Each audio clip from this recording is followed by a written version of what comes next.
Nós começamos recentemente, então, tratar aí sobre uma vida para a glória de Deus, e nós estamos, hoje eu acho que, se não me engano, é a parte 3, né? Lembrando que isso, né, Paty? Obrigado. Lembrando que na semana passada nós tivemos a vigília, então nós demos uma paradinha aí. Então estamos ainda na aula 9, só que a terceira parte aí. Nós vamos caminhar um pouquinho, vendo o que a palavra de Deus, em especial o livro de Provérbios, fala a respeito da vida financeira e econômica, né? Nós já vimos que a palavra de Deus traz preceitos para todas as áreas da vida, de modo que a nossa vida glorifica a Deus em todas essas áreas. E isso não é diferente no que trata a vida econômica e financeira. Nós já fizemos uma distinção, né, entre o que é vida econômica e vida financeira, e começamos a trabalhar com algumas orientações da palavra do Senhor no que tange a vida, o nosso lidar com o dinheiro. Uma das exortações clássicas da palavra de Deus é que não devemos servir o dinheiro, não devemos amar o dinheiro, não devemos servir as riquezas. A palavra do Senhor, inclusive, vai dizer que não dá para servir a Deus e as riquezas. E quando nós olhamos para a palavra do apóstolo Paulo, ele diz que o amor ao dinheiro, o amor do dinheiro é a raiz de todos os males. E que, inclusive, ele exorta os ricos do presente século, quando ele escreve, a não depositarem a sua confiança na instabilidade do dinheiro, mas depositar a sua confiança em Deus, que é rico para com todos. Então, alguns princípios assim. Fora isso, quando nós olhamos para o contexto geral das Escrituras, e em especial no livro de Provérbios, nós vemos que a Bíblia não tem problema com a riqueza. Quando você olha, por exemplo, lá para Abraão, o que Deus prometeu para ele? Você lembra o que Deus prometeu para ele? Vamos dar uma olhadinha lá rapidamente? Vamos lá para Gênesis, capítulo de número 13, 12, vamos ver aqui, 12. Gênesis capítulo 12, você tem Deus fazendo promessas a Abraão, e ele diz assim, Gênesis 12, verso 1, ora, disse o Senhor a Abraão, sai da tua terra, da tua parentela, da casa do teu pai, e vai para a terra que te mostrarei. Aí veja as promessas. Primeiro, de ti farei uma grande nação, e te abençoarei, e engrandecerei o nome. Sê tu uma bênção. Abençoarei os que te abençoarem, amaldiçoarei os que te amaldiçoarem, e em ti serão benditas todas as famílias da terra. Olhando para o verso 2 aí, nós temos um tripé, né? com as palavras, farei de ti uma grande nação, te abençoarei e te engrandecerei o nome. De certa forma, é aquilo que todo mundo corre atrás, né? Prosperidade, riqueza e fama, né? Sucesso, fama, dinheiro. Isso foi prometido para Abraão. Né? Você vai ser abençoado, meu amigo, você ter o seu nome ser engrandecido, você vai ter fama, todo mundo vai saber quem é você, você vai ter prosperidade, né? Você vai ter grandeza, uma grande nação, ou seja, você vai ter recursos. Então, a Bíblia ela não tem problema com a riqueza. O que a Bíblia aponta é como você lida com a riqueza. O modo como você lida com a riqueza é que pode se transformar num grande problema na sua vida. Se a sua vida está sendo vivida em prol do objetivo de ser rico, de ter sucesso ou de ter fama, isso aí não vai acabar bem. É o que Paulo vai dizer lá em Timóteo. O amor do dinheiro é a raiz de todos os males. E aqueles que desejam se tornarem ricos acabam trazendo para si grandes dificuldades. E, inclusive, a pior delas, a apostasia e o naufragar na fé. Né? A pessoa fica tão ludibriada pelas riquezas deste mundo que se esquece de que a maior riqueza de todas é a comunhão com o Senhor. Então, é dessa forma que a Bíblia trata. Ser rico não é problema, mas se você amar a riqueza, aí isso é o problema. Eu costumo brincar que O amor do dinheiro não importa quanto de dinheiro que você tem. Né? Às vezes você tem lá uma bicicleta barra forte, um rádio motorrádio. Mas se você amar esse negócio mais do que o Senhor, sua riqueza não é nada comparado com a riqueza dos outros. Né? O que é ter uma bicicleta e um rádio? A pilha? Nada. Mas se você amar esse negócio mais do que qualquer outro, você já está no preceito totalmente errado. Então o amor do dinheiro não importa ele não tendo quase nada. Mas a pessoa é avarenta, a pessoa é gananciosa, a pessoa, né, vive em função disso. Então o amor do dinheiro é o princípio de todos os males, diz a palavra do Senhor. Não importa a quantidade do dinheiro que você tem. E tem gente que tem muito dinheiro, mas que tem um coração totalmente inclinado para as coisas de Deus. Na Bíblia você tem vários exemplos. Abraão, Jó, próprio José. O cara foi ministro, primeiro-ministro do Egito, a maior potência do mundo, na época. E mesmo assim um coração totalmente dependente em Deus, amando ao Senhor. Então não é a quantidade de riqueza que vai fazer você servir mais o dinheiro ou mais a Deus. É o seu coração. Você pode ter pouco dinheiro e servi-lo. Né? Ser escravo dele. Tem gente que, como eu disse, tem uma bicicleta e um motorrádio. Mas, meu Deus do céu, é o ídolo dele. E aquilo se torna um grande problema. Tudo bem? Então, relembrado isso, nós vemos que quando se trata do ensino sobre vida financeira em Provérbios, são 7 pontos, né? Aqui eu pus 6, mas já levando em consideração o temor a Deus como o padrão, né? O princípio geral. Então temos ensinos importantes em relação à vida financeira, à vida econômica, ao lidar com o dinheiro. Você tem que ter responsabilidade, prudência, diligência, honestidade, liberalidade, ou seja, a ideia de estender a mão necessitada, generosidade, né? E o temor ao Senhor. Aí nós começamos a trabalhar com o livro de Provérbios e nós chegamos então a algumas orientações. A primeira que nós já trabalhamos é uma exortação proibitiva, né? Dizendo, olha, não seja financeiro, ou fiador. Não assuma a responsabilidade financeira de outros. Isso nós já estudamos. Então, não se comprometa e nem garanta o pagamento da dívida de terceiros. Aí tem vários versos aqui em Provérbios que apontam para essa ideia de, olha, não seja fiador. A segunda orientação que nós já estudamos não seja preguiçoso, né? Fuja aí da preguiça, da ociosidade e da promiscuidade. As 3 andam de mãos dadas e elas conduzem à pobreza, conduzem a perder o que você tem. E aí então nós trabalhamos que o trabalho não é o problema e temos aí uma série de versos só em Provérbios chamando a sua atenção para você fugir da preguiça, da ociosidade e da promiscuidade.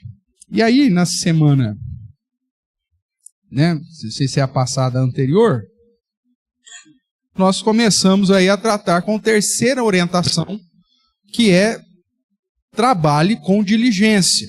E aí nós usamos como padrão a mulher virtuosa, o texto lá de Provérbios, capítulo 31, de 13 a 31, na verdade.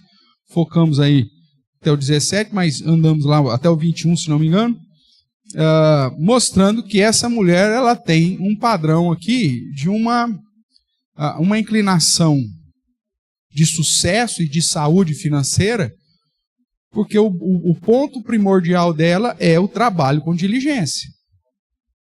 Ela não tem preguiça, ela põe a mão na massa, ela levanta cedo, à noite ainda a luz está acesa, ela diversifica.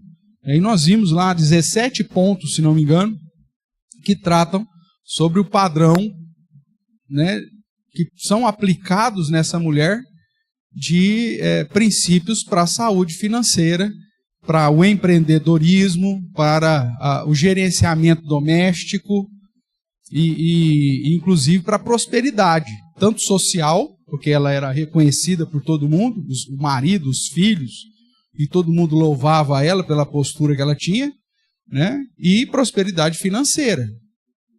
Ela tinha inclusive recursos próprios para investir, comprar vinha, terreno, plantar vinha e investir em outras questões. E isso nós estamos falando de uma mulher que viveu há quase 3.000 anos atrás, ou até mais, vai saber de quanto tempo que foi registrado, né? Mas quanto tempo talvez ela tenha de fato vivido. Ou seja, um padrão milenar que aponta para uma perspectiva de alguém que teme ao Senhor, mas que, apesar de ter uma vida piedosa, uma vida de santidade, uma vida de devoção a Deus, não impediu ela de ser próspera, não impediu dela ter uma vida financeira saudável, uma vida econômica saudável e empreender de modo a crescer financeiramente. Tudo bem? Ainda tratando desse ponto do trabalho de diligência, então vamos pontuar aqui alguns outros preceitos, né, para fugir um pouquinho lá da questão da mulher virtuosa. Vamos ver aí o que o livro de Provérbios, de um modo geral, trata, incentivando o trabalho zeloso, esse trabalho diligente, esse trabalho virtuoso, né? Esse trabalho aí com diligência. Então, vamos caminhar aqui. Abra sua Bíblia lá em Provérbios, capítulo 6. Nós temos aí vários textos aí, nós vamos caminhar neles. Esse é o nosso objetivo dessa noite. E ver aí, reforçar preceitos na palavra de Deus que confrontam a preguiça, o desleixo, né, a ociosidade, a vagabundice, e colocam como um padrão bíblico esse trabalho com diligência. Ok? Então vamos lá. Provérbios 6, verso 6, diz: vai ter com a formiga, ó preguiçoso. Considera os seus caminhos e ser sábio. Não tendo ela chefe, nem oficial, nem comandante, no estio prepara o seu pão, na cega ajunta o seu mantimento. O preguiçoso, ó preguiçoso, até quando ficarás deitado? Né? Quando te levantarás do teu sono? Então veja, o primeiro exemplo que aponta para a ideia de Provérbios de um trabalho diligente é usar a analogia da formiga. Né? Muito antes da historinha lá da formiga e do gafanhoto, lá como chama? Da cigarra, né? Muito antes disso, a Bíblia já usava a analogia da formiga como sendo um exemplo de alguém que trabalha com diligência e que sabe, inclusive, lidar com as questões da sazonalidade, né? Aí, não adianta você querer trabalhar numa época que não dá para você trabalhar. Então, está no inverno, aí, não tem o que fazer. Ela vai preparar o alimento que ela já guardou na época que deu para ela guardar. Né? Tem gente que despreza os bons momentos, as oportunidades, a sazonalidade, e aí deixa de trabalhar naquele momento que é uma oportunidade para ganho, e aí depois, que aí não é época de trabalho, ou porque não tem oportunidade, aí reclama da vida. Vou te dar um exemplo vivido. Como morador de Barretos, você sabe que Barretos, hoje é Estância, né? Mas na minha época de adolescência não era, mas mesmo assim Barretos funcionava basicamente em função da festa do Peão de Boiadeiro. Né? Uma festa mundial, vem gente do mundo inteiro, parará. Então, nos dias de festa, ou no período da festa, que é no mês de agosto, é o período das grandes oportunidades de trabalho. é onde todo mundo está contratando, o supermercado está contratando, o comércio está contratando, tem oportunidade de venda ambulante, na própria administração do Parque do Peão, abre lá não sei quantas oportunidades de trabalho, ou seja, é hora do barretense fazer o quê? Trabalhar.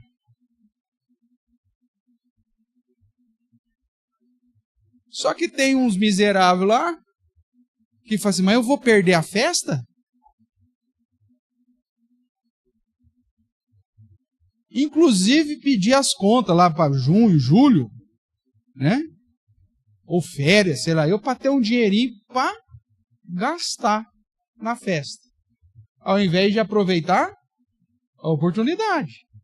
Enquanto tinha outros que pediam férias do trabalho para poder trabalhar em outra coisa lá, fazer um dinheirinho extra. O cara que não queria abrir mão de festejar, gastava o que não tinha na festa, porque não dá para você acompanhar os reis do gado que baixa lá na época da festa. Então ele gastava o que ele não tinha para se aparecer para os outros. Acabava a festa, o trabalho, os empregos sumia. E aí o cara queria trabalhar e não tinha onde? Aí. Olha para a formiga, meu amigo. Ah, mas eu vou deixar de festejar? Meu amigo do céu, cara. A cidade só funciona em torno disso. Se você não ganhar dinheiro nessa época, você não ganha nenhuma outra mais.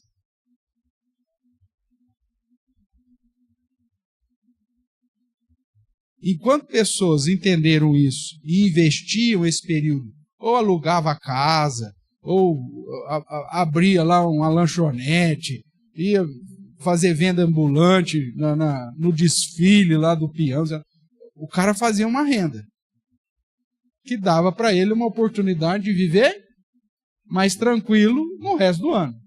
O cara fanfarrão, quero aproveitar a festa, gastava o que não tinha e depois não achava mais emprego, porque o emprego acabou a festa, acabou, não tem mais o que fazer. O trabalho temporário já era. Então veja, o fato de não saber observar a sazonalidade, né? O período do inverno, como é o caso da formiga aqui, ou um período de festa, como é o caso do barretense lá, pode te trazer um prejuízo financeiro e uma vida financeira em tristeza, em debilidade. Tudo bem? Então, olhe, observe isso, né? Aprenda com a criação. Um outro texto aí, Provérbios 12, reforçando a ideia de você trabalhar com inteligência, trabalhar com diligência, com zelo, com sabedoria. Ele vai dizer assim a partir do verso 9. Melhor é o que se estima em pouco e faz o seu trabalho do que o vanglorioso que tem falta de pão. O justo atenta para a vida dos seus animais, mas o coração dos perversos é cruel. O que lavra a sua terra será farto de pão, mas o que corre atrás de coisas vãs é falto de senso. O exemplo de Barreto também serve aqui. O cara que corre atrás de coisa vã, eu quero curtir. É falta de senso, o cara é louco. O cara que lavra a terra, ele vai ter recurso. O mesmo verso 10 que diz que o justo atende para a vida dos seus animais, enquanto que o coração dos perversos é cruel, dentro de um contexto aqui de Provérbios, num ambiente da antiguidade, onde você não tinha tecnologia nenhuma, se você produzir qualquer coisa na terra, você precisava do quê? De animais. Sim ou não? Parar a terra, para puxar água não sei da onde, para debulhar o milho, você precisava de animal. Aí o que acontece? O animal é o meu instrumento de trabalho. A produtividade minha depende dele. Aí se eu maltrato o animal, ele fica doente e morre, quem que vai ficar com prejuízo? Não é o dono? Então, cuidar do animal é um princípio de sabedoria, aqui em Provérbios, do trabalho diligente. Isso pode ser aplicado da seguinte forma, irmãos. Seja lá a área que você for trabalhar, cuide bem do seu animal. Ah, pastor, mas não tem animal nenhum. Tá, mas você tem o quê? Ferramenta? Então cuide bem da sua ferramenta. Porque o cara que não cuida bem das ferramentas dele, que é lambão, esse cara vai uma hora vai passar fome.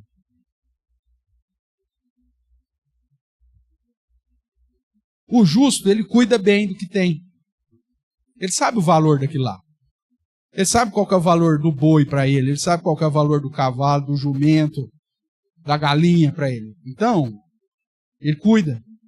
Porque se ele perder, é prejuízo. Eu sei o valor da minha furadeira, eu sei o valor da minha marreta, do meu martelo.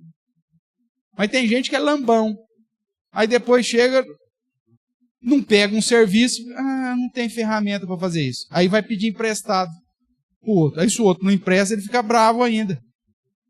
Mas você que tinha que ter, meu amigo, se você é padeiro, você tem que ter os apetrechos de padeiro. Se você é costureiro, você tem que ter os apetrechos de costureira. Se você é mecânico, você tem que ter os apetrechos de mecânico. E cuidar bem disso. Fazer isso com zelo, trabalhar com diligência, ser organizado. Porque se você não cuidar bem daquilo que produz, que gera produtividade para você, aí, você está dando um tiro no próprio pé. Não sei se eu estou sendo claro aqui. Então, quando ele diz que o justo, ele atenta para a vida dos seus animais, dentro desse contexto, que é o contexto de trabalho, que é isso que ele está falando aqui, é tipo, cuida bem da sua ferramenta de trabalho. Porque senão você vai colher frutos negativos disso. Você já tentou fazer um trabalho com ferramenta ruim? A sua produtividade aumenta ou diminui? É disso que o provérbio está falando. Tenha sabedoria nesse sentido. A pessoa desleixada, ela vai fazer um trabalho mal feito. E trabalho mal feito não gera prosperidade. Trabalho diligente, zeloso, inteligente, tal, esse sim, gera prosperidade e saúde de vida financeira. Agora, o desleixado, não. Né? O verso 11 diz, o que lavra a sua terra será farto de pão, mas o que corre atrás de coisas vãs é falta de senso.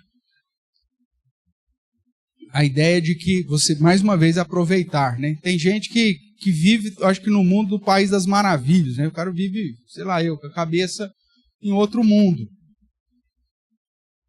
Meu amigo, o seu trabalho tem que ter foco. Se você não tiver diligência naquilo que você faz, você não vai ser bom em nada.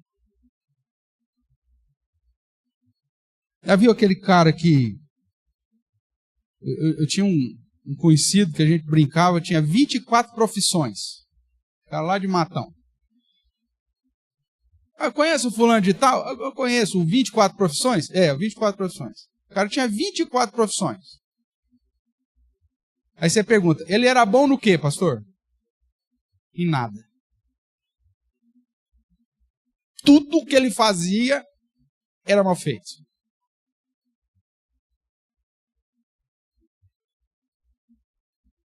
Tudo. Não tem foco. Não tem trabalho diligente. Você é marceneiro? Sou. Você é pedreiro? Sou. Você é eletricista? Sou.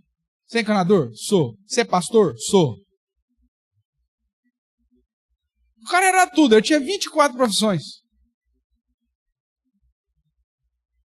Aí você fala, esse cara era bom no quê, pastor? Em nada. Tudo que ele fazia ficava mal feito.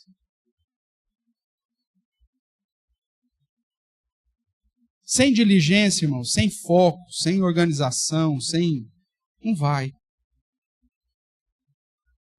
Pode ser o trabalho mais simples. Se você for buscar excelência nesse trabalho mais simples, você pode ter certeza que aí há uma chance de sucesso e prosperidade. Por mais simples que seja.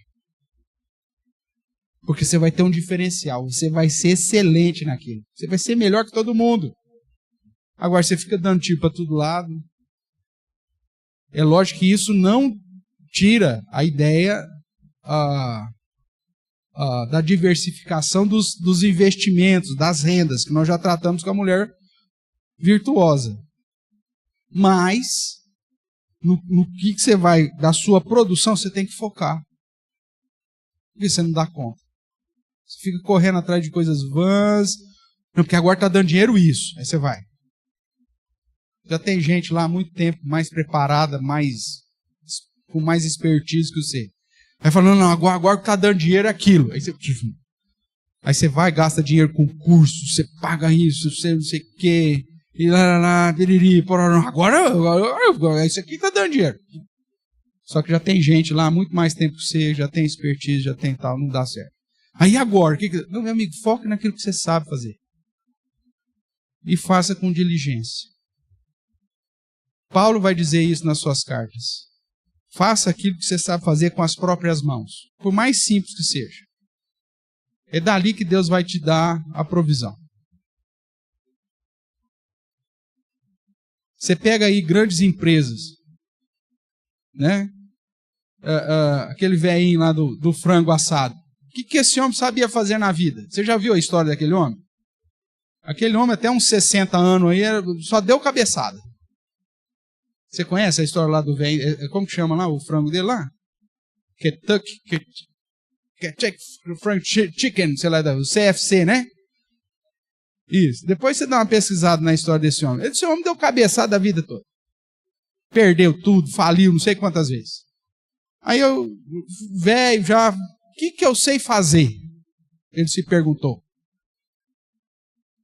E alguém falou, meu amigo, o seu frango é maravilhoso. Falei, então eu sei fazer frango.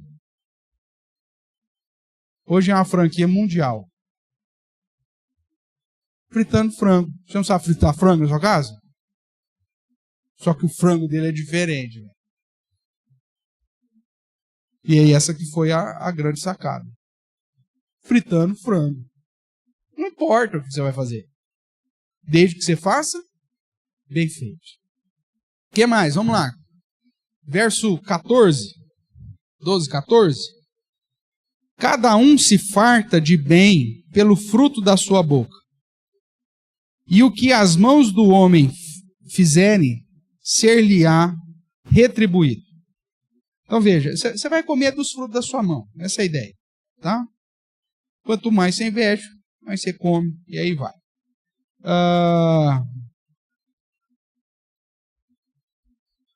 No verso 9 ainda, um detalhe que eu não te falei, né? Quando ele diz lá, melhor é o que se estima em pouco e faz o seu trabalho do que o vanglorioso que tem falta de pão. Ou seja, não coloque expectativas grandiosas. Coloque alvos que você vai alcançando com o tempo.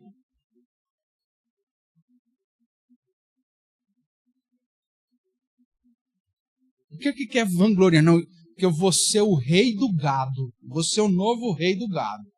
Comprei uns pintinhos ontem, vou começar. Não vai chegar, meu Deus do céu.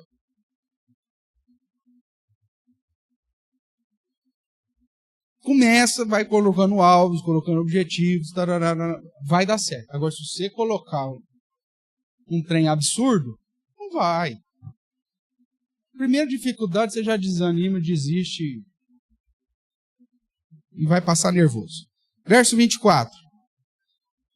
A mão diligente dominará, mas a mão remissa será sujeita a trabalhos forçados. É simples.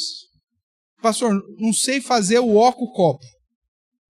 Sou analfabeto, tive oportunidade na vida, não sei fazer nem o copo. Não tem problema, amigo. Se você for diligente, mesmo que você vá trabalhar lá no chão de fábrica, você vai fazer aquele negócio bem feito, que aquilo vai te dar oportunidade.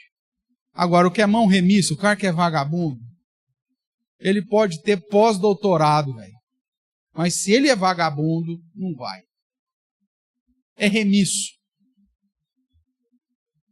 Quantos e quantas pessoas você conhece que tem curso universitário aí, que está numa pindaíba miserável? Aí você fala assim, mas por quê? O cara tem diploma. Como o cara é remisso, o cara é ruim de serviço.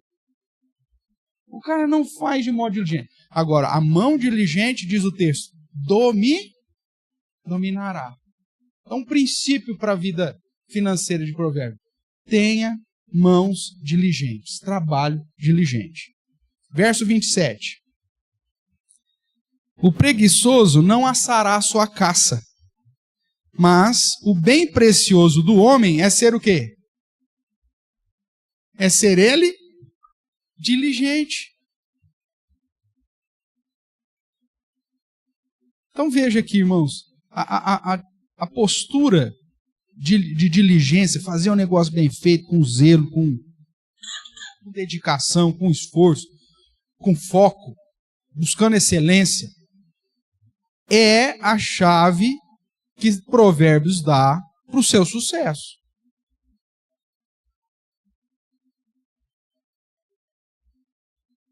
Agir de modo remisso ou de modo preguiçoso não vai dar certo. O foco é trabalho diligente, esforçado, com zelo, dedicação, buscando a excelência, fazer o melhor naquilo que você faz. Esse é o foco. Capítulo 13, verso 4. O preguiçoso deseja e nada tem, mas a alma dos, mais uma vez, diligentes se farta. É a expectativa. Quem tudo quer, nada tem. Quando você quer ter tudo, você acaba não tendo nada. Mas se a sua estima está naquilo que é possível, irmãos, aquele que é grato e que faz as coisas bem feitas, mesmo com pouco, sempre acaba alcançando mais. É o princípio da humildade que a Bíblia ensina. O soberbo será abatido, mas o humilde será exaltado. Não é esse o princípio bíblico? É. O cara que acha que ele... eu não vou fazer isso. Esse tipo de trabalho não é para mim. O cara que se coloca numa posição que ele acha maior que aquela que ele está, esse cara vai acabar não ficando com nada. O cara que é diligente, que foca, como diz Paulo, né, tendo que comer, que vestir, estou contente, ele vai ter mais do que o que comer, o que vestir. Essa é a história da humanidade. Quem tudo quer, nada tem. Mesmo porque se ele consegue alguma coisa, ele é tão insaciável que aquilo que ele conseguiu não farta, né? Não supre. E ele não fica feliz com aquilo, porque ele quer um negócio maior. E essa postura insaciável deixa o cara infeliz. Quantas pessoas que você olha no mundo, você vê, puxa, se eu tivesse metade do que esse cara tem aí, eu seria muito feliz. E o cara, com tudo que ele tem, ele não consegue ter um coração grato e nem ser suprido. É uma vida de infelicidade. Porque ele quer mais, é insaciável. Ele não sabe ser grato. Ele não sabe ser contente com aquilo que tem. Quando você aprende a ser contente com aquilo que você tem, parece que é um negócio mágico, irmãos. Deus sempre te dá mais. A gratidão é um instrumento também de prosperidade. Quando você reclama daquilo que você tem, parece que é um negócio. Aí dá tudo errado. Mas quando você é grato, parece que as coisas fluem. Afinal de contas, a palavra de Deus diz que o Senhor se agrada daqueles que têm um coração grato, né? Eu fico imaginando a história de José que nós falamos aqui na reunião de oração. Esse menino tinha tudo para ser um murmurador. Preso, né? Enviado aos 17 anos para ser servo, escravo no Egito. Passa lá ele tem o sonho quando ele tinha 17 anos. Aí 13 anos não, 13 não, né? Ele estava com 30? 13 anos. Com 13 anos é que ele sai da prisão. E ele só vai ver a promessa ser cumprida depois de 20 anos, porque tem que passar os 7 anos primeiro lá das vacas gordas, para vir a fome, para ir os irmãos e o pai voltar e reconhecer que Deus tinha feito na vida dele. Olha quanto tempo. A gente não consegue esperar 20 segundos, irmãos. O cara esperou 20 anos para ver cumprida a promessa na vida dele. E ele estava servindo na casa de Potifar de modo diligente, fazia o melhor. Nunca houve um mordomo, um administrador da casa melhor que José. Tanto que a casa de Potifar começou a prosperar. Você lembra da história? A mulher cresceu o olho nele, ele andou em fidelidade com Deus, mas levou o prejuízo, foi preso. Você imagina uma prisão há 4.000 anos atrás, no Egito, meu amigo? Semelhante a um resort de hoje. Você acha que era assim? Se uma prisão hoje já é um lugar complicado, você imagina há 4.000 anos atrás, mais ou menos. No Egito. No desertão lá. José foi para lá, começou a fazer o seu trabalho de modo diligente, abençoou até a cadeia, ao ponto do carcereiro colocar ele como o chefe dos presos. Tudo. Você comanda aí, José, você é o cara. É uma pessoa, irmãos, que não importa se ela está servindo como escravo ou se ela está presa, ela faz de modo diligente. E estava feliz com aquilo, porque ele estava servindo ao Senhor de qualquer forma. Crendo na expectativa da promessa, obviamente. Aí o Senhor vem, coloca ele de primeiro-ministro. Só Faraó, no trono, era maior que ele. O Faraó dá o selo, dá o sinete dele, o anel de sinete para ele. Fala, se assinar, está assinado.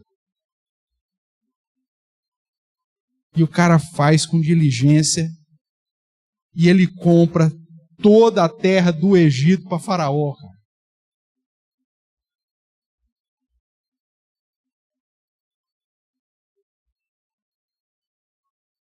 Imagina ele chegar na casa de Potifar, não vou fazer nada não, porque Deus me deu um sonho que eu vou ser grande. Aí ele é preso, não faço nada aqui, não, porque Deus me deu um sonho que você... Não, aonde ele estava, ele fazia o trabalho de modo diligente. E aonde ele estava, Deus trazia prosperidade. É disso que o provérbio está enfatizando aqui. Não importa qual é o seu trabalho. Trabalho de modo diligente. Com gratidão. Vamos caminhar mais um pouquinho.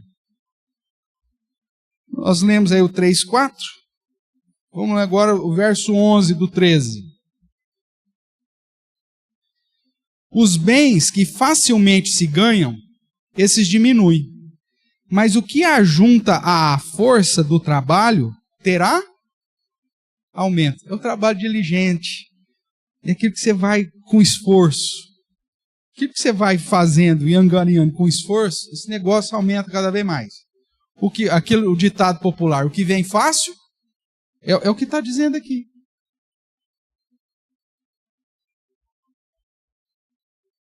Existe um fantasma, né? No contexto de empresas familiares. De que uma empresa familiar de sucesso, geralmente ela não passa da 3ª geração. Pelo menos até pouco tempo atrás era assim. Hoje, graças a Deus, as pessoas aprenderam aí, né, com os erros de outros. Você tem vários exemplos de famílias que tiveram sucesso. Empresas familiares tiveram sucesso. Um exemplo dela é a VEG, né? Que faz. A VEG era uma empresa familiar. Só que eram três sócios. E aí eles colocaram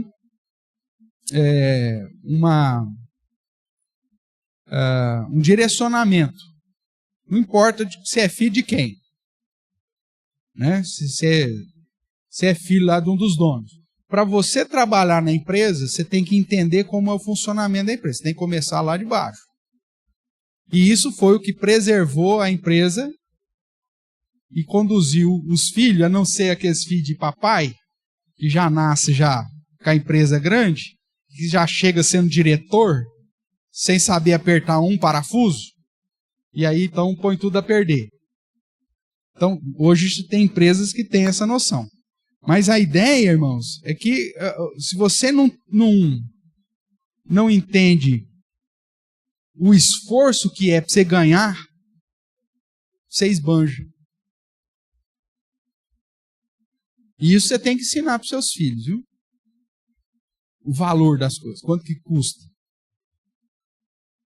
Porque se a sua criança não aprender qual que é o valor do negócio, inclusive você fazer ela, né, tudo que quer você dar, você vai criar um problemão. Porque a pessoa que não dá valor, ganhou tudo de mão beijada, que vem fácil, vai fácil. Agora aquilo que suou, vai dar valor. Vai dar valor. Mesmo que você promova, né? Eu lembro o Samuel era pequeno, ele queria uma bicicleta, porque até então ele só estava herdando as bicicletas das irmãs, só herdava cessis, né? A gente só pintava ela de azul, punha lá um adesivo do Super-Homem, do Homem-Aranha, e ia passando as bicicletas das meninas para ele. Aí chegou uma hora, eu falei, pai, eu preciso de uma bicicleta de homem. Verdade. Quanto que é uma bicicleta? Vai lá ver o preço da bicicleta. Ele foi, viu o preço da bicicleta e falou, cara, não tem dinheiro disso não. Não, mas eu tenho dinheiro aqui que o vô me deu. O vô juntou lá, deu um dinheiro para ele. Dava para comprar, sei lá, metade da bicicleta, né? Metade da bicicleta. E agora, o que você vai fazer? Não sei, pai. Faz o seguinte. Nós vamos investir o seu dinheiro. Na época eu tinha loja em Jabuticabal. O que você quer investir? Ração. Então tá bom. Qual marca de ração você quer investir? Marca tal. Tá. Que sabor? Tal. Beleza. Então nós vamos pegar esse dinheiro seu, nós vamos comprar tudo em ração. Por 3 meses. 3 meses. Tá bom? Então vende, compra de novo, vende, compra de novo, vende. Fiz um contrato com ele. Fiz ele assinar, Clarissa de testemunha. E falei assim, daqui dia tal, daqui 3 meses, você me traz esse documento aqui. Se você perder esse documento, velho, seu investimento já era. Daqui então, dia tal, 3 meses, você vem para cá, que esse aqui em 3 meses vai te render 3 vezes o seu valor. Você vai ter dinheiro para comprar a bicicleta e ainda vai sobrar. Tá bom. Aí foi. Vendia, eu pegava o mesmo dinheiro dele, comprava a vista lá, a ração, vendia, comprava de novo, vendia. Sei que o trem girou lá, deu até mais disso que eu tinha feito a projeção. Chegou na bela semana dele trazer o contrato. Falei, você vai fazer a retirada lá da loja? Vai lá na loja, lá no escritório da loja lá, leva o contrato, que eu vou fazer o repasse para você. Cadê o contrato? Esse moleque ficou doido, velho. Meu Deus, onde eu pus isso? Tremia. A Clarissa escutou um barulho no quarto dele, chegou lá e... Mãe do céu, perdi o contrato. Como assim, São? Não sei onde eu pus, velho. Eu tinha quantos anos aí? Não tinha 10, né? 10 anos, sei lá. Perdi, mano. Perdi tudo. Começou a chorar, tinha perdido tudo. O pai não vai quebrar o meu galho, mãe. Porque ele me avisou. Calma, Samuel. Onde você guardou? Eu não sei, mano. Eu pus na minha estante aqui. Pus num livro aqui. Só que ele pegava o livro, fazia assim com o livro e não caía o bendito contrato, né? Calma, você está nervoso. Vamos pegar livro por livro, nós vamos achar esse negócio. Aí foi, pegou livro por livro. Achou. Achou. Beleza. Aí ele veio até tremendo. Foi lá na loja lá. Pai, vem aqui, hoje é o dia. Ótimo. Tal. Vamos fazer os cálculos aqui, então, quanto você tem para ganhar, parará para o papai, tá. Então, deu tanto. Mais do que eu tinha, mais do que a gente tinha programado. Então tá aqui, o dinheiro é seu. Amanhã cedo nós vamos lá comprar sua bicicleta. Você acha que ele deu valor nessa bicicleta ou não? Claro que deu. Porque ele se esforçou. Aprendeu a responsabilidade de guardar os contratos, né? E o valor do investimento. Pronto. Pastor, mas o senhor não tinha condição de ir lá e comprar a bicicleta do menino? Claro que tinha.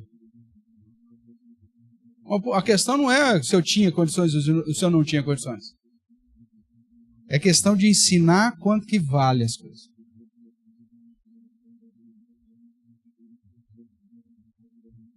Você começar a formar um caráter nele, formar uma perspectiva dele.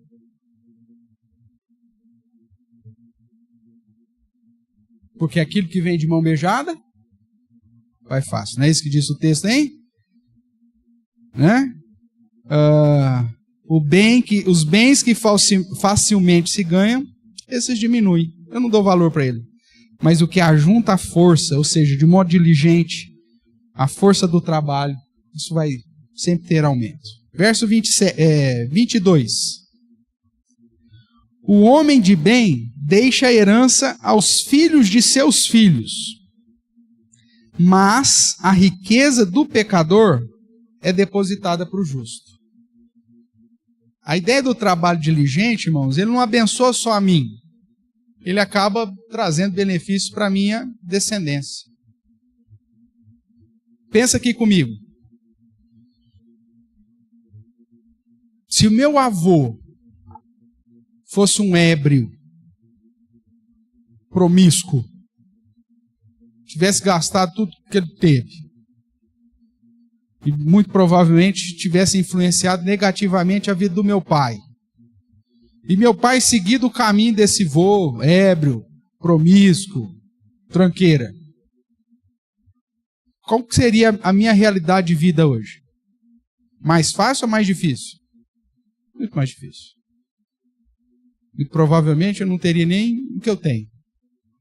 Poderia até falar, não vou ser igual ao meu avô, não vou ser igual ao meu pai, até lutar mais, tudo bem, mas a probabilidade ia ser de eu entrar no mesmo esquema. Sabe aquele tipo de família que você olha assim, e você olha e fala assim, o futuro dessa turma aqui já está traçado. É algo previsível. Os meninos já não vão na escola, ou se vão na escola, não se empenham em estudar. Chega numa fase da adolescência, só quer correr atrás de pipa e de bicicleta. Já viu isso? E aí você fala assim, qual que é o futuro? Opa, vai ser muito mais difícil.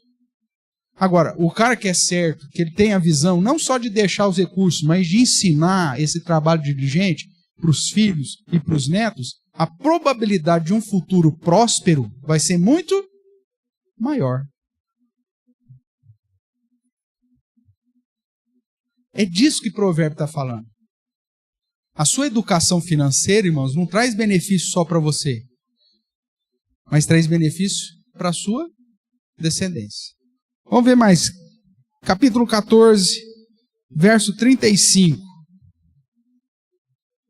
Ok? Está comigo aí? Diz assim, o servo prudente goza do favor do rei. O prudente aqui é sinônimo de diligente, tá? O servo prudente goza do favor do rei. Mas o que procede indignamente é objeto do seu furor. É aquele. Se você tem 2 funcionários, um que trabalha de modo diligente e um que é um peso na empresa, qual que você vai gostar mais? Qual que vai ter o favor maior do empregador? Quem trabalha de modo diligente, quem é prudente. A não ser que o empregador for um burro muito grande, de ficar incentivando o funcionário que é tranqueira. Se ele for um burro, ele vai fazer. Mas se o cara é esperto, ele vai dar valor para quem? Para o funcionário diligente, para o funcionário prudente, para aquele que trabalha correto. Então, se você for um funcionário diligente, a probabilidade de você ter sucesso lá na empresa é maior do que se você for um funcionário imprudente, um funcionário que procede indignamente. Então veja, o provérbio está falando, o trabalho diligente é o que gera prosperidade. 18, vamos para o capítulo 18 agora. 18, verso 9. Quem é negligente na sua obra, já é irmão do desperdiçador. Lembra que eu falei do lambão? O lambão traz prejuízo, meu irmão. A falta do trabalho diligente traz desperdício. Porque o trabalho negligente, ele derruba a lata de tinta. Porque ele é negligente. Ele não pensou. Porque o diligente, ele fala assim, peraí, eu vou subir sozinho nessa escada, nesse andaime, nessa altura, com a lata de tinta aberta. Qual que é a probabilidade dessa escada escorregar porque não está ninguém segurando embaixo? É ser negligente. Ok? Agora, se você é diligente, você vai pensar em tudo. E aí você vai fazer as coisas corretamente. Vou fazer o seguinte, em vez de eu carregar essa lata aqui, subir na escada junto comigo, eu vou içar essa lata. Estou sozinho, não tem problema.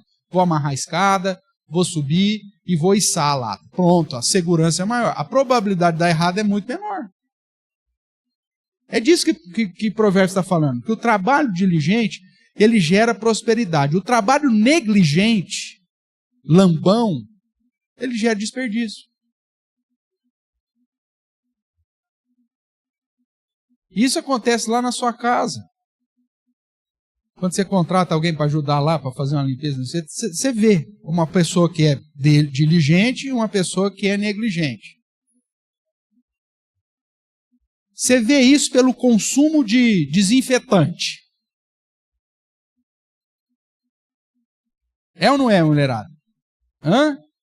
Pelo consumo de desinfetante, você sabe se aquela mulher que você contratou para fazer o serviço na sua casa lá, ela é negligente ou se ela é diligente. Tem lá já no rótulo, tudo explicado, a diluição, não sei o quê, mas a mulher faz no vaso sanitário. O que adianta você jogar 3 litros de desinfetante no vaso sanitário? Se lá manda para você diluir, sei lá, 30 ml. 1% do que? Mas a pessoa é negligente. Ah, não sou eu que comprei mesmo. E aí ela ainda chega no final do dia, dona, acabou, viu? A semana que vem tem que comprar mais. Não é assim que ela faz?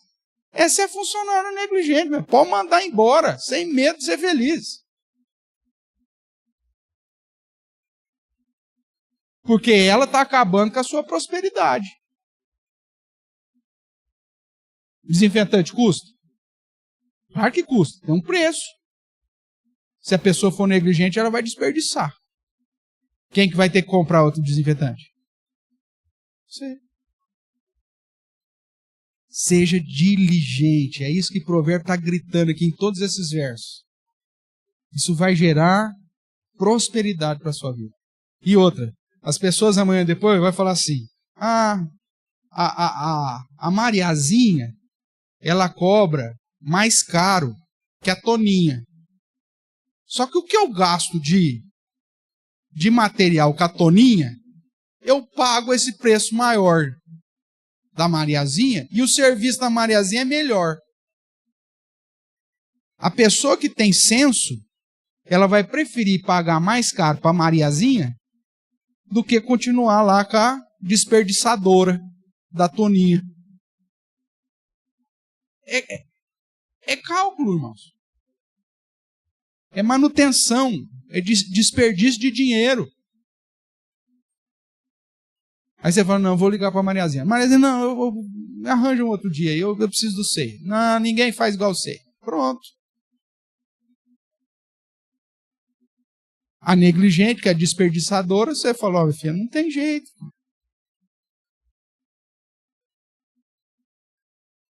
Porque na cabeça do negligente, você, fui eu que comprei mesmo.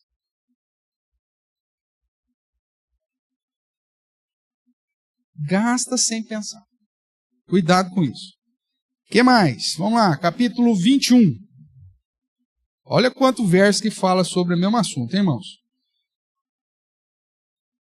Provérbios 21, verso 5. Os planos do... Mais uma vez aparece. Os planos do diligente tendem ao quê? A abundância. Mas a pressa excessiva leva o quê? A pobreza. Lembra aquela historinha que eu contei semana passada? Vamos comprar aqui na vendinha aqui da esquina que é mais rápido. A pressa te leva à pobreza. Você vai pagar 10 vezes mais o valor que se fosse 600 metros da sua casa no supermercado. Como diz o ditado aí, a pressa é inimiga? E inimiga do dinheiro também. Tudo que você faz planejado gera mais prosperidade. Quero comprar um bem. Um carro, uma moto, uma casa. Eu estou com pressa. Se eu financiar, eu vou pagar mais barato ou mais caro do que se eu poupar? Vai ser mais caro, porque a pressa vai gastar mais. Mas eu engravidei a mulher, pastor. Então agora fazer o quê? Agora tem que financiar mesmo, porque eu engravidei. Quer dizer, a pressa trouxe prejuízo financeiro. Você não soube esperar, deu zebra. Vai trazer um prejuízo para você. Ou pelo menos vai ficar mais pesado.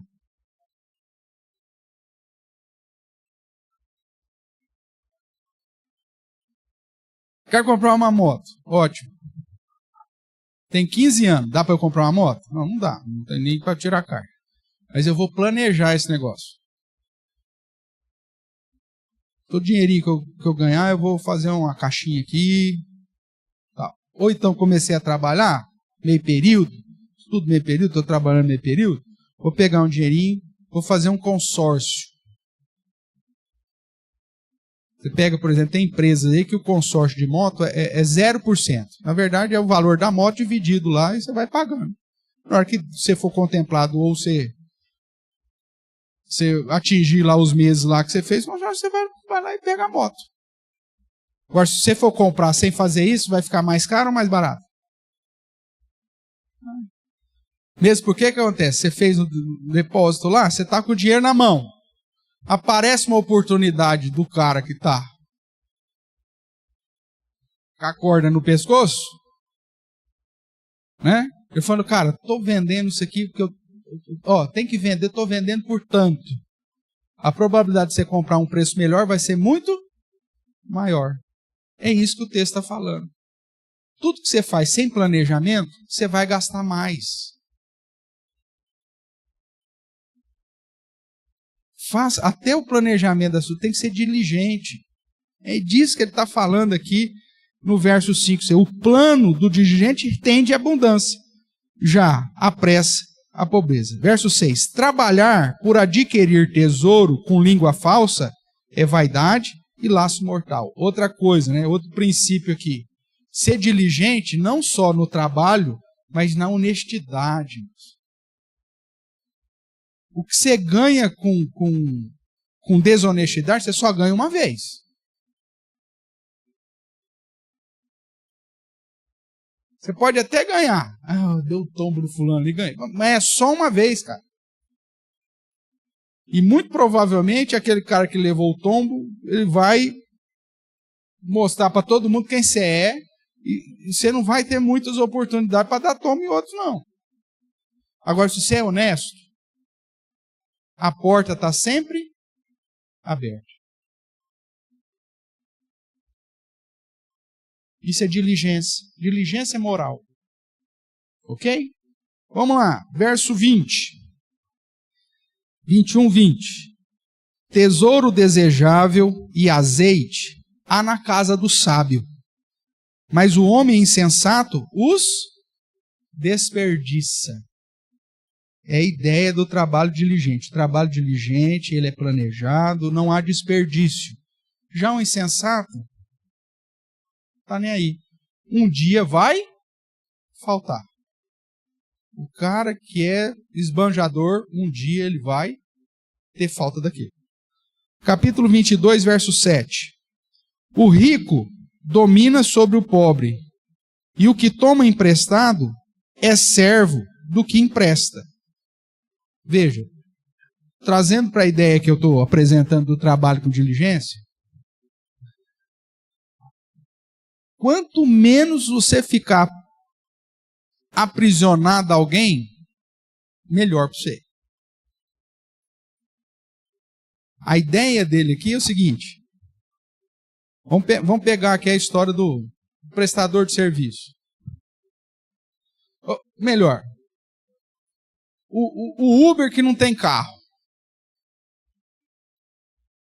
Ele vai ter que alugar ou pedir emprestado o carro. Não é isso? Ele vai ganhar mais ou vai ganhar menos? Não, menos. Ele tem que dividir o que ele ganha, pagando ou a localiza, né? Ou a locadora de carro, ou quem o emprestou.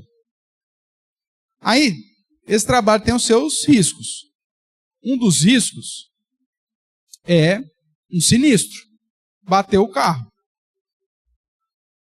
Se você bater o carro emprestado, como que vai ser essa história?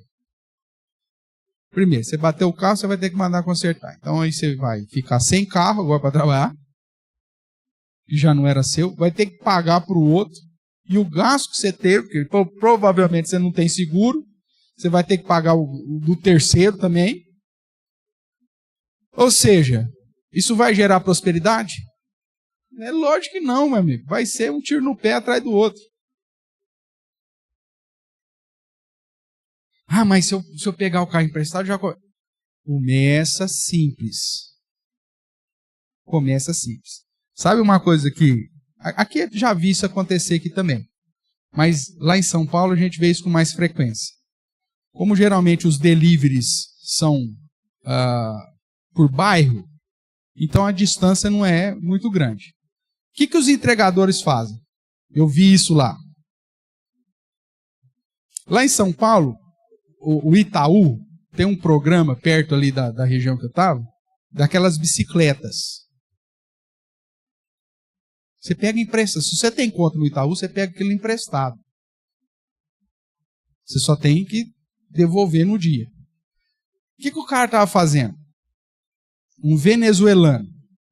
Brasileiro é esbanjador. O que o cara veio já de lá, aquela situação difícil. Está começando. Abriu uma continha no Itaú, pegava a bicicleta de graça. Ia lá no negocinho e pegava a bicicleta. Uma caixinha de entrega nas costas. iFood. De bicicleta do Itaú, velho. Rodando lá, o Gianópolis inteiro lá.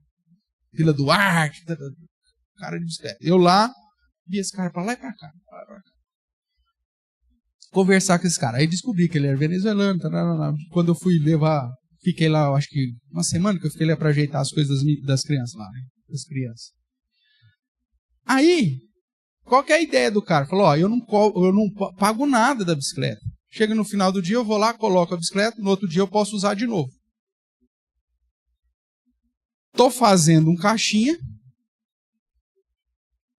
para comprar uma moto.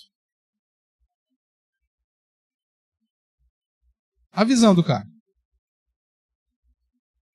Para não ficar dependendo de pegar nada emprestado. Só que ele fala, mas isso vai demorar muito, alguém poderia falar para ele. Não importa, cara. É assim que as coisas começam. Um passo de cada vez. Isso é diligência. Se fosse o brasileiro, ele falasse, não tem dinheiro para comprar moto, então não vou trabalhar. Meu amigo, a bicicleta está de graça lá, cara. O venezuelano viu, você não viu.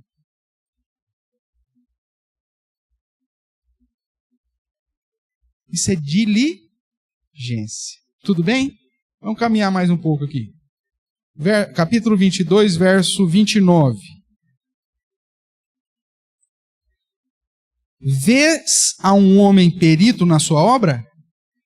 Perante reis será posto, não entre a plebe. Faz o negócio bem feito, que vai te dar prosperidade. Aqui o contexto era esse contexto de monarquia. Se você faz um negócio bem, quem que vai te contratar?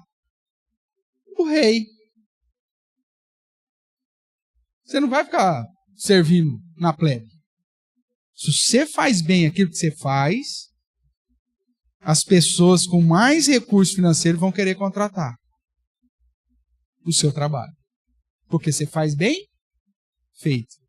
Então, aquele que faz de modo diligente, essa é a ideia aqui, né? Aquele que faz de modo diligente, que é perito, que ele sabe o que ele está fazendo, ele é perito naquilo que ele faz, ele vai ser contratado por quem pode pagar mais. Agora, se você faz o trem relaxado, quem que vai te contratar? Só quem não tem dinheiro para pagar, então ele tem que suportar o seu trabalho fuleira. Aí ele te contrata. Porque ele sabe que o seu serviço é lambão. Agora, se você é perito, você vai ser colocado na presença do rei. É isso que o texto está dizendo. Capítulo 24, verso 3. Com a sabedoria edifica-se a casa, e com a inteligência ela se firma. Pelo conhecimento se encherão as câmaras, a dispensa, a ideia, de toda sorte de bens preciosos e deleitáveis. Trabalho diligente, como nós estamos falando, é o trabalho feito com sabedoria, com inteligência, com conhecimento, com estratégia, com planejamento. Fazendo as coisas direito, tem tudo para dar certo. É isso que o texto está dizendo. Gaste um tempo no planejamento. Não vai fazer na pressa, porque a pressa, como nós vimos aqui, gera pobreza, gera desperdício. Mas faça correto, faça de modo diligente. O que mais? Verso 27 do capítulo 24. Cuida dos teus negócios lá fora. Apronta a lavoura no campo e depois edifica a tua casa. Aqui ele está colocando questão de prioridades, né? Estou começando a vida, tenho lá minha lavoura. Vou gastar para fazer a lavoura primeiro, que vai me dar o lucro, ou eu já vou gastar na casa? Meu amigo, dorme no celeiro por um tempo.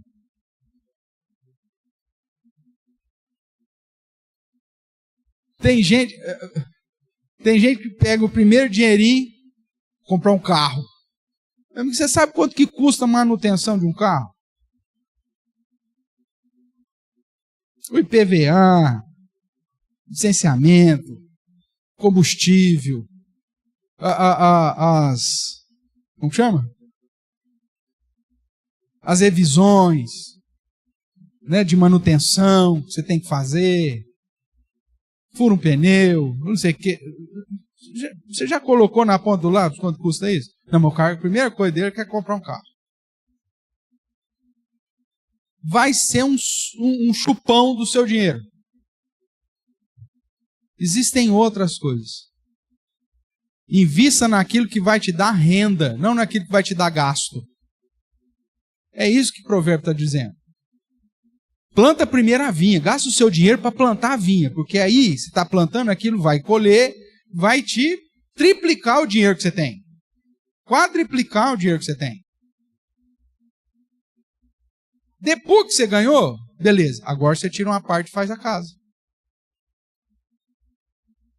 Porque se você pegar um dinheirinho e gastar tudo na casa, gastei tudo na casa, agora não tem dinheiro para semente, para plantar. E agora? Está com a casa, vai ter que vender a casa, porque você não tem condição de manter a casa. Isso é trabalho diligente, é trabalho com sabedoria. De investir naquilo que vai te trazer renda, em primeiro lugar.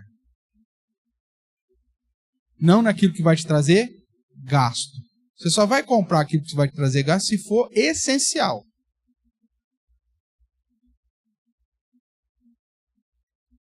Porque senão você vai perder. Sua vida financeira, dentro do padrão bíblico, não vai atingir a prosperidade. Você pode ter certeza disso. Tudo bem? Caminhemos. Agora capítulo 27. Verso 18. Vai nos dizer: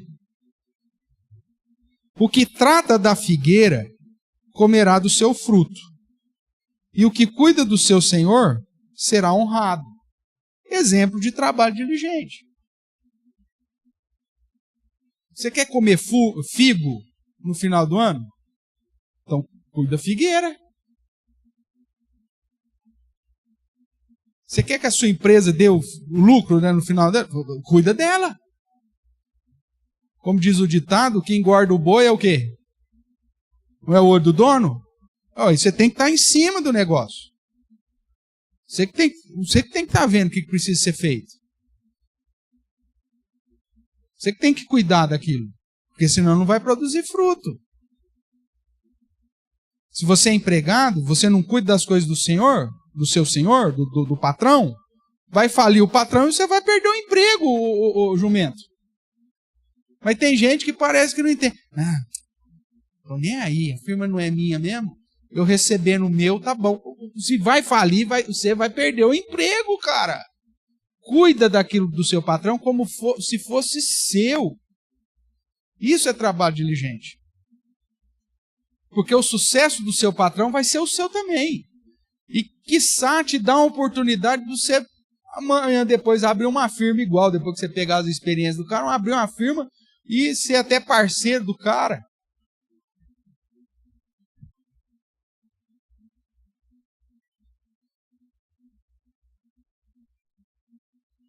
Pensa comigo, uma cidade do tamanho da nossa. Imagine se tivesse só uma padaria. Ia dar conta da cidade? Você acha que ia dar conta ou não? Não vai dar. Precisa de várias. Então você foi contratado para ser o menininho da padaria lá? Não tem problema, meu amigo. Mas você vai lá, você faz com zelo, aprende o negócio. Amanhã depois você abre a sua. Porque a cidade vai comportar. Imagine se nós tivéssemos só uma loja de material de construção. A cidade ia comportar isso? Não, você precisa de outras. Então não tem problema. Só que você sabe? Não sei. Então tudo bem. Então você vai trabalhar, você vai entrar lá, você vai aprender, você vai ver como funciona. Vai conhecer os fornecedores, vai saber onde compra. Beleza. Cresci, já sei. Obrigado. Vou investir no meu próprio negócio agora. Acabou. Mas saturou Araraquara. Vai para uma cidade menor, vai para Ibaté, vai para Dobrada, vai para Rincão. Vai arrancar toco aí. Aqui todo mundo já arrancou o toco, então procura onde tem toco para ser arrancado aí. São princípios bíblicos, irmãos, que estão aqui há pelo menos 3.000 anos. Só que nós pensamos que cristianismo só trata de questões espirituais, e não. A cosmovisão cristã te conduz a ser perfeito e perfeitamente habilitado em todas as áreas. A fazer as coisas bem feitas em tudo o que você põe a mão. Isso é sujeitar e dominar, que Deus nos deu como ordem lá no início, até mesmo antes da queda. Você vai glorificar o seu Deus. Não estamos falando de uma vida que glorifica para a glória de Deus?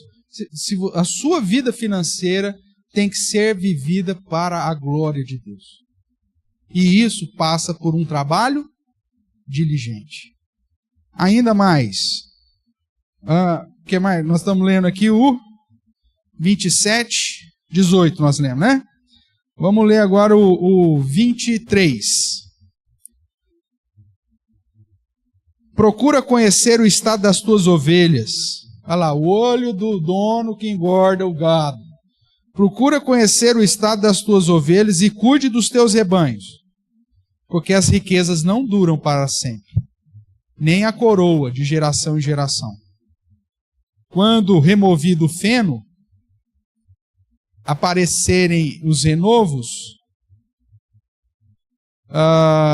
e se recolherem as ervas dos montes, então os cordeiros te darão as vestes, os bodes, o preço do campo, e as cabras, leite em abundância para teu alimento, para alimento da tua casa e para sustento das tuas servas.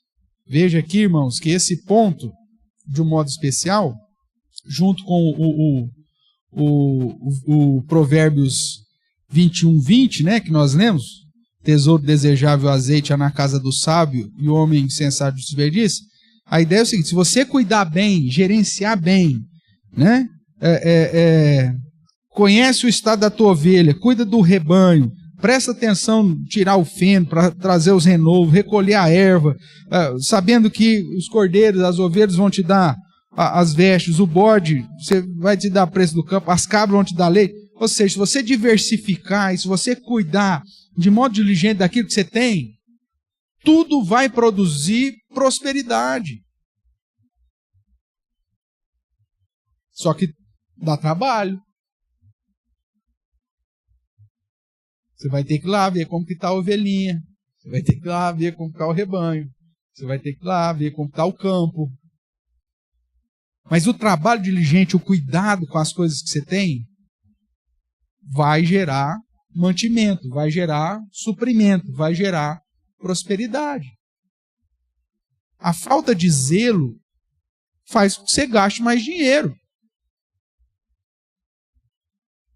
É simples. Pega lá a ferramenta e terminou o dia, limpa a sua ferramenta. E se você deixar ela jogada, o que vai acontecer? Vai estragar, vai quebrar. Aí você vai ter que comprar outra. Aí uma ferramenta que tem uma vida útil lá, sei lá, é o de 2, 3 anos, dura 6 meses.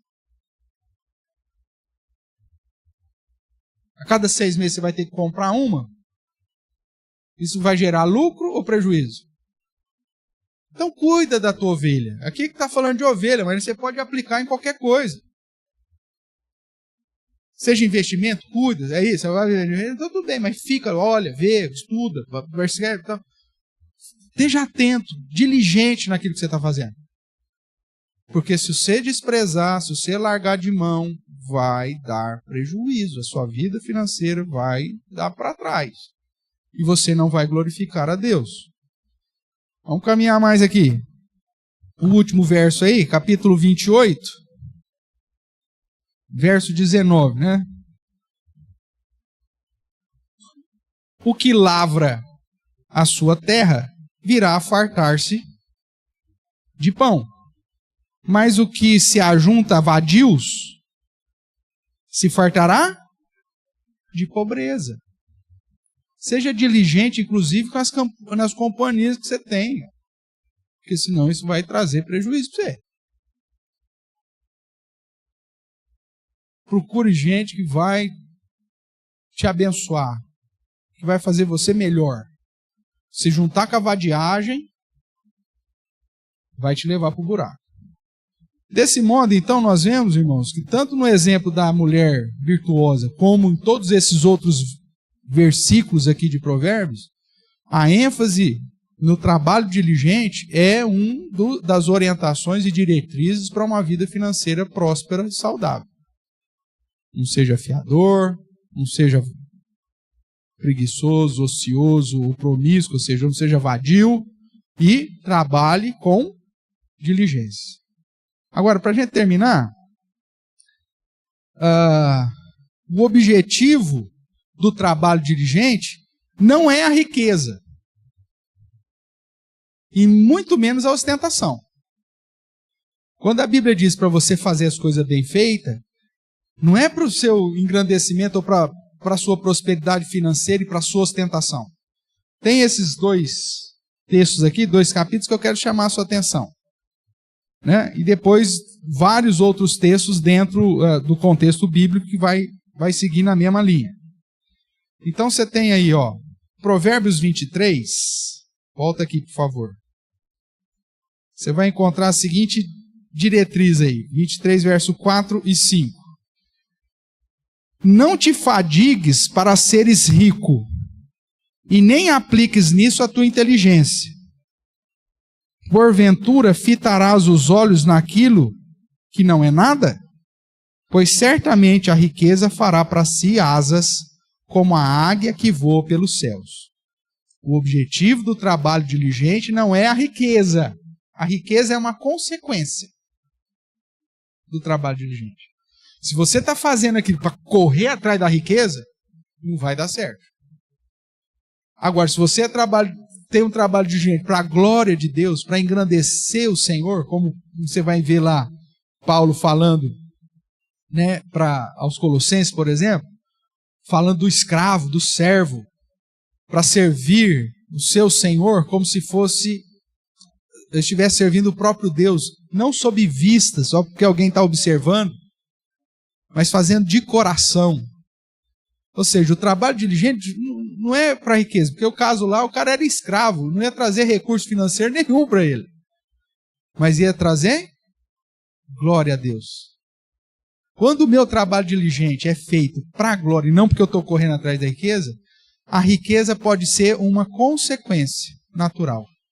Não é o fim, porque o fim é a glória de Deus. O fim é fazer a coisa bem feita.